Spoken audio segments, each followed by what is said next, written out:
Dünya Yetimler Günü'nde Yetimler Vakfı yine yetim çocukları unutmadı. Daha önce tespit edilen yüzlerce yetim çocuğa bugün Yetimler Vakfı tarafından çeşitli hediyeler dağıtıldı.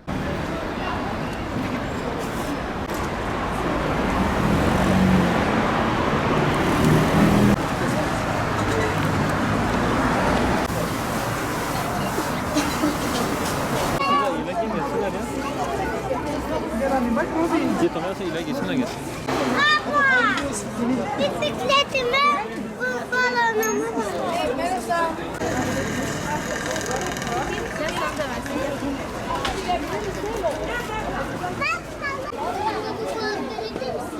burada da yetim var ama bizim yetim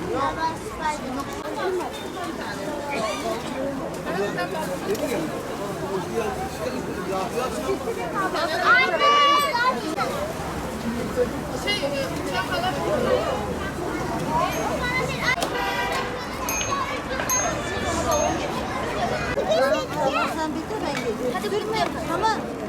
Bana balon getireyim. Tamam.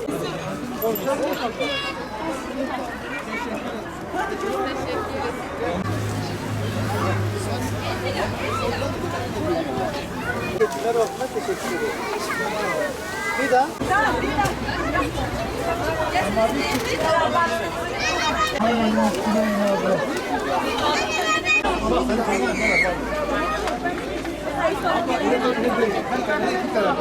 Sana yetimleri sorarlar.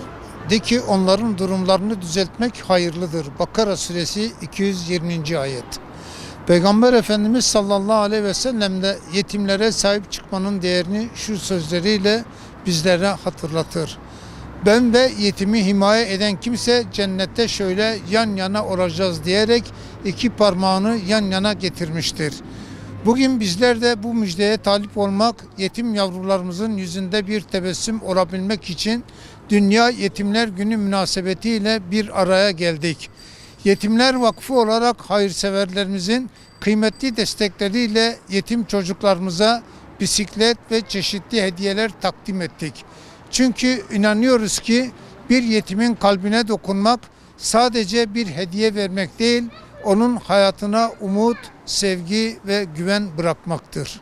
Bugün burada çocuklarımızın gözlerindeki sevinci görmek bizler için en büyük mutluluktur.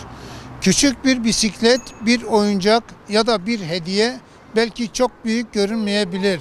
Fakat bir yetim çocuğun kalbinde unutulmaz bir hatıra, tarifsiz bir sevince dönüşüyor.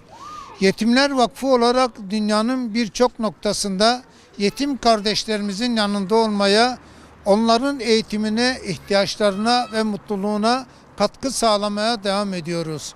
Çünkü biliyoruz ki yetimlere sahip çıkan bir toplum, merhametin, bereketin hakim olduğu bir toplumdur.